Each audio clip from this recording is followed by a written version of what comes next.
ऐतिहासिक next generation GST reforms लागू करने के पश्चात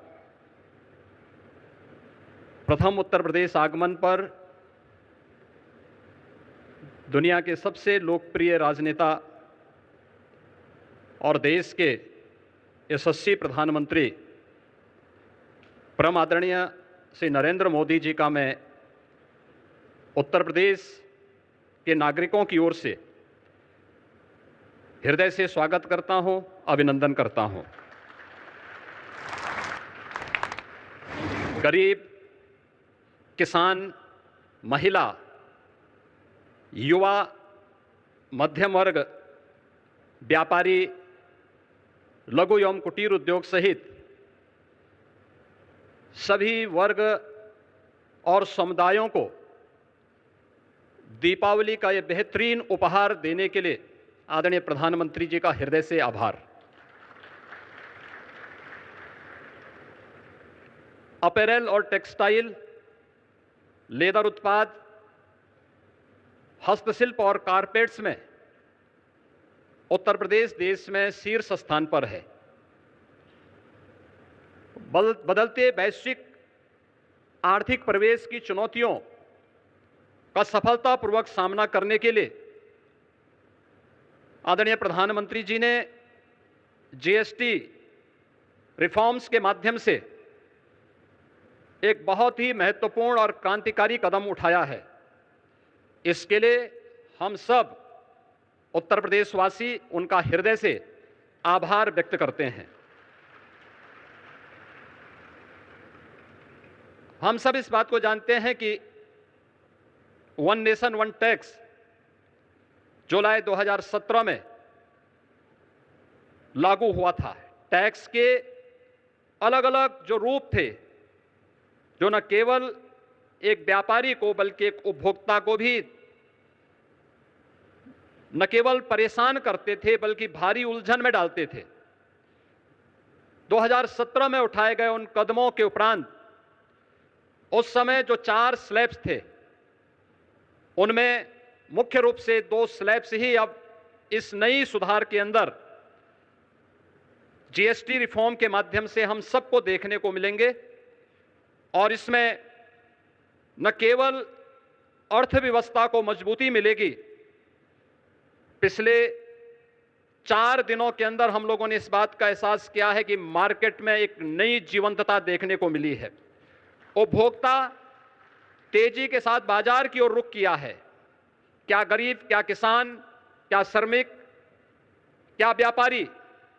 हर एक तबके को जैसे एक नया जीवन दान मिला है और इससे व्यापक पैमाने पर रोजगार के सृजन के साथ साथ उत्तर प्रदेश जैसे राज्य के लिए ओडीओपी सेक्टर के हमारे उद्यमियों को तो एक प्रकार का ये नया जीवन दान प्राप्त हुआ है। मैं इसके लिए हृदय से आदरणीय प्रधानमंत्री जी का उत्तर प्रदेश के अपने सभी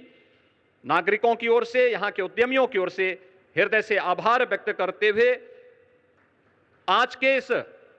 यूपी इंटरनेशनल ट्रेड शो के उद्घाटन के अवसर पर वे यहां पर पधारे हैं। इस अवसर पर मैं हृदय से स्वागत और अभिनंदन करता हूं।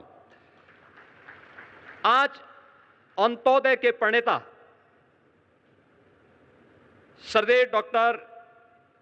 श्रद्धेय पंडित दीनदयाल उपाध्याय जी की पावन जयंती भी है। उन्होंने अंतिम पायदान पर बैठे हुए व्यक्ति के बारे में आज से 70 वर्ष पहले एक नया चिंतन दिया था और अंत्योदय को राष्ट्रोदय में बदलने का आदरणीय प्रधानमंत्री जी की प्रेरणा से ये यूपी इंटरनेशनल ट्रेड शो एक विशिष्ट अवसर है।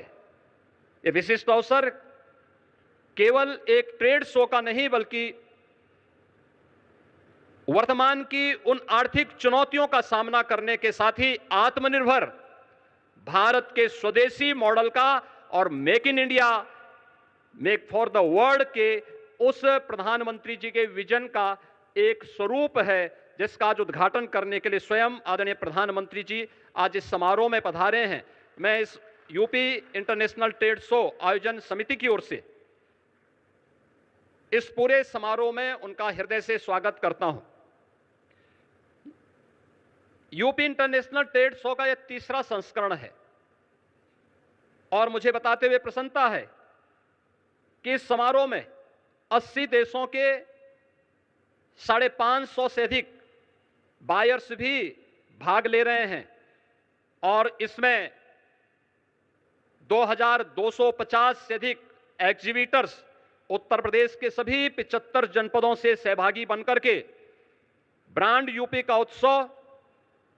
पिछले 8-8.5 वर्ष में आदरणीय प्रधानमंत्री जी के मार्गदर्शन में उत्तर प्रदेश में आई औद्योगिक क्रांति, परंपरागत उद्यम को फिर से दिया गया जीवन दान, उत्तर प्रदेश की समृद्ध सांस्कृतिक विरासत और सामाजिक विविधता को भी यह ट्रेड शो यहां पर प्रतिबिंबित कर रहा है। उत्तर प्रदेश राज्य को देश और दुनिया के सामने शोकेस करने का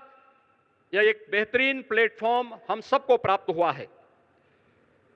इसमें जो प्रधानमंत्री जी ने आज से 10 वर्ष पहले देश के युवाओं के लिए कहा था कि भारत के युवा को अब जॉब सीकर नहीं बल्कि जॉब क्रिएटर बनना होगा, उनकी स्टार्टअप की योजना, प्रधानमंत्री स्टैंडअप की योजना, युवाओं के लिए पीएम इंटर्नशिप की जैसी स्कीम और भी ऐसी बेहतरीन योजनाएं आज हम सब के लिए एक बैकबोन का काम की है और उसी का परिणाम है कि आज उत्तर प्रदेश में हम लोगों ने सीएम युवा उद्यमी स्कीम के माध्यम से भी इन युवाओं को नया उद्यमी बनने के लिए की दिशा में कदम उठाया है। और मुझे बताते हुए प्रसन्नता है कि पिछले 1 वर्ष से भी कम समय में यानी 24 जनवरी को उत्तर प्रदेश स्थापना दिवस के अवसर पर हम लोगों ने इस स्कीम को लागू किया था और अब तक 90,000 से अधिक युवा उद्यमी उत्तर प्रदेश के अंदर इस स्कीम का लाभ ले चुके हैं।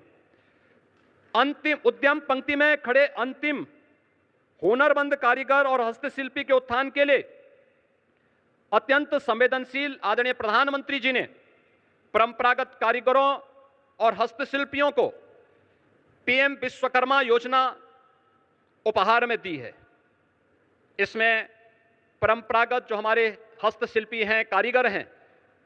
उनका न केवल ट्रेनिंग दी जाती है बल्कि टूल किट के लिए एक पैकेज भी उन्हें उपलब्ध कराया जाता है। उन्हें राज्य सरकार की ओर से संचालित ओडीओपी और विश्वकर्मा श्रम सम्मान जैसी योजनाओं के माध्यम से भी उनकी ट्रेनिंग और उन्हें टूल किट वितरण करते हुए 4 लाख से अधिक ऐसे हस्तशिल्पी और कारीगरों को अब तक यहां पर ट्रेनिंग देकर के वोकल फॉर लोकल मंत्र को, स्वदेशी का एक संकल्प देकर के हुनरमंद कारीगरों को भी एक नया बाजार उपलब्ध करवाने का यह एक प्लेटफॉर्म बना है। मुझे बताते हुए प्रसन्नता है कि आज उत्तर प्रदेश में 77 जीआई उत्पाद के साथ ही उत्तर प्रदेश देश का शीर्ष जीआई कैपिटल बना है। इस वर्ष हम लोगों ने 75 नए उत्पादों को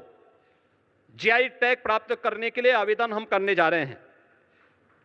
इस प्रकार प्रदेश अपने हजारों वर्षों की उस विरासत को, जो एक धरोहर के रूप में उत्तर प्रदेश में मौजूद थी, उसे सजाने, संवारने और उसका संरक्षण करने का कार्य हम इसके माध्यम से आगे करने जा रहे हैं। और यहां पर जो हमारे स्टॉल्स लगे हुए हैं, इनमें 60 से अधिक जीआई टैग स्टॉल भी इस पूरे कार्यक्रम के दौरान हम सबको यहां पर देखने को मिलेंगे। स्टार्टअप्स, ओडीओपी, हमारे उभरते हुए जो एक्सपोर्टर्स हैं, महिला उद्यमी, नए उद्यमी, हस्तशिल्पी, आईटी, इलेक्ट्रॉनिक्स, कृषि, खाद्य प्रसंस्करण, कौशल विकास, महिला स्वयंसेवी समूह, वन और पर्यावरण विभाग के अपने विभिन्न उत्पाद भी और उनके द्वारा किए गए प्रयास भी इस यूपी इंटरनेशनल ट्रेड शो के माध्यम से यहां पर प्रस्तुत किए गए हैं। फरवरी 2023 में उत्तर प्रदेश में ग्लोबल इन्वेस्टर समिट आदरणीय प्रधानमंत्री जी के कर कमलों से उद्घाटन हुआ था, जिसके माध्यम से 40 लाख करोड़ रुपए का निवेश का प्रस्ताव उत्तर प्रदेश को प्राप्त हुआ। और मुझे बताते हुए प्रसन्नता है कि इनमें से 12 लाख करोड़ से ऊपर के प्रस्ताव अब तक जमीनी धरातल पर उतर करके कुछ प्रस्तावों में, कुछ उद्यमों में प्रोडक्शन भी प्रारंभ हो चुका है। और उन्हीं में से 5 लाख करोड़ का हम नवंबर 2025 में प्रस्तावित कर रहे हैं, जिन्हें ग्राउंड ब्रेकिंग करने की तैयारी वर्तमान में चल रही है। पिछले 11 वर्ष में आदरणीय प्रधानमंत्री जी की प्रेरणा से उत्तर प्रदेश के परंपरागत उत्पाद को, जिनकी संख्या वर्तमान में 96 लाख से अधिक है, उस एमएसएमई उत्पाद को, प्रत्येक यूनिट को सामाजिक सुरक्षा की गारंटी देते हुए उत्तर प्रदेश के अंदर आगे बढ़ाने का कार्य हुआ है। आज इसके माध्यम से 2 करोड़ से अधिक नागरिक और युवा यहां पर रोजगार और नौकरी प्राप्त कर रहे हैं। कृषि के बाद रोजगार का उत्तर प्रदेश के अंदर यह सर्वाधिक बड़ा केंद्र बना है और यह आत्मनिर्भर भारत के निर्माण में इस सेक्टर की एक बड़ी भूमिका है। मुझे बताते हुए प्रसन्नता है कि ओडीओपी और पीएम विश्वकर्मा के बाद उत्तर प्रदेश ने व्यापक रूप से एक लैंड बैंक, क्योंकि बड़े उद्योगों के लिए लैंड बैंक की आवश्यकता पड़ती है, लेकिन उत्तर प्रदेश ने कुछ प्राइवेट इंडस्ट्रियल पार्क की भी एक स्कीम आगे बढ़ाई है, जिसमें अब तक 11 ऐसे फ्लैश पार्क उत्तर प्रदेश के अंदर स्थापित हो चुके हैं। इसके माध्यम से भी उत्तर प्रदेश ने तेजी के साथ निवेश को अपने यहां आमंत्रित किया है, रोजगार के नए अवसरों का सृजन किया है। प्रत्येक जनपद में लौह पुरुष सरदार वल्लभ भाई पटेल जी की 150वीं जयंती के अवसर पर हर जनपद में 100 एकड़ क्षेत्रफल में एक इंडस्ट्रियल और एम्प्लॉयमेंट जोन विकसित करने की भी एक कार्य योजना प्रदेश सरकार ने आगे बढ़ाई है। इन जोन्स में स्वरोजगार और वैध रोजगार से संबंधित सभी विभागों, एमएसएमई, स्किल डेवलपमेंट, खादी और ग्रामोद्योग तथा बैंकों को भी उनके कार्यालय स्थापित करने और श्रम और सेवायोजन के कार्यालय को भी यहीं पर स्थापित करने की एक योजना है। उत्तर प्रदेश का जो भी युवा उद्यमी अपना उद्यम स्थापित करना चाहता है या कोई रोजगार का इच्छुक युवा होगा, यह इंडस्ट्रियल और एम्प्लॉयमेंट जोन ही उसके स्किल डेवलपमेंट के साथ ही उसे रोजगार और उसको उद्यम स्थापित करने में वहां पर मदद देगा। आज उत्तर प्रदेश आईटी, सेमीकंडक्टर या इलेक्ट्रॉनिक्स मैन्युफैक्चरिंग का एक ग्लोबल हब बन रहा है। देश की मोबाइल फोन मैन्युफैक्चरिंग का 55%, मोबाइल कंपोनेंट मैन्युफैक्चरिंग में 50% से अधिक की हिस्सेदारी अकेले उत्तर प्रदेश की है। सेमीकंडक्टर क्षेत्र की देश विदेश की अग्रणी कंपनियां प्रदेश में निवेश कर रही हैं और इस क्षेत्र के महत्व को देखते हुए प्रदेश सरकार ने आईटी क्षेत्र को भी आज इंडस्ट्री का दर्जा प्रदान किया है। आज उत्तर प्रदेश में आदरणीय प्रधानमंत्री जी की प्रेरणा से रोड, एयर, रेल और वाटर कनेक्टिविटी में यह एक अग्रणी स्थान में आया है। प्रदेश में निवेश का एक आकर्षक डेस्टिनेशन बना है और प्रदेश में कानून व्यवस्था की चुस्त दुरुस्त स्थिति है। दूसरे देशों पर निर्भरता को कम करना और स्वदेशी साधनों का बेहतर उपयोग आदरणीय प्रधानमंत्री जी का आह्वान है। आत्मनिर्भर और विकसित भारत के लिए industry, academic institutions, research and development centre सहित समाज के सभी अंगों का समेकित रूप से मिलकर के कार्य करना होगा और ये ट्रेड शो उसके लिए एक बेहतरीन मंच बनकर के उभरा है। मैं आज के इस अवसर पर आदरणीय प्रधानमंत्री जी का जो मार्गदर्शन और नेतृत्व हम सबको प्राप्त हो रहा है, उसके कारण आज उत्तर प्रदेश बीमारू राज्य से उभर करके भारत के और विकसित भारत के ग्रोथ इंजन की अपनी भूमिका को प्रभावी ढंग से निर्वहन कर पाएगा। इस विश्वास के साथ मैं आदरणीय प्रधानमंत्री जी का आज के इस यूपी इंटरनेशनल ट्रेड शो के कार्यक्रम में हृदय से स्वागत करता हूं, अभिनंदन करता हूं। इस अवसर पर समारोह में पधारे उत्तर प्रदेश सरकार के मंत्रिमंडल के मेरे सहयोगीगण, एमएसएमई मंत्री श्री राकेश सचान जी, औद्योगिक विकास के मंत्री श्री नंदगोपाल गुप्ता नंदी जी, जल शक्ति मंत्री श्री स्वतंत्र देव सिंह जी,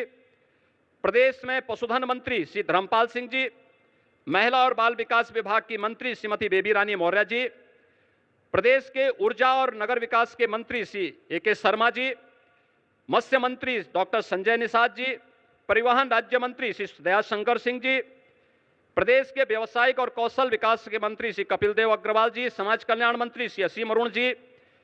लोक निर्माण के विभाग के राज्य मंत्री श्री ब्रजेश सिंह जी, माननीय सांसद श्री महेश शर्मा जी, माननीय सांसद श्री सुरेंद्र नागर जी समेत आज यहां पर विभिन्न देशों के हमारे माननीय एम्बेसडर्स और इस पूरे आयोजन में पार्टनर कंट्री के रूप में रूस हम सब के साथ मिलकर के कार्य कर रहा है। मैं इन सब का भी हृदय से स्वागत करता हूं, अभिनंदन करता हूं। जितने भी एग्जीबिटर्स आए हैं और युवा इस कार्यक्रम में भागीदार बन रहे हैं, उन सब का भी मैं हृदय से अभिनंदन करता हूं, स्वागत करता हूं। और मुझे पूरा विश्वास है कि यहां पर जो फॉरेन बायर्स यहां पर 532 से अधिक संख्या में उपस्थित हुए हैं, इनकी संख्या लगातार बढ़ रही है। यह नए भारत के, नए उत्तर प्रदेश के रूप में और विकसित भारत के विकसित उत्तर प्रदेश की भूमिका को आगे बढ़ाने में निर्णायक साबित होगा। आप सबका मैं हृदय से अभिनंदन करते हुए अपनी वाणी को विराम देता हूं। धन्यवाद। जय हिंद।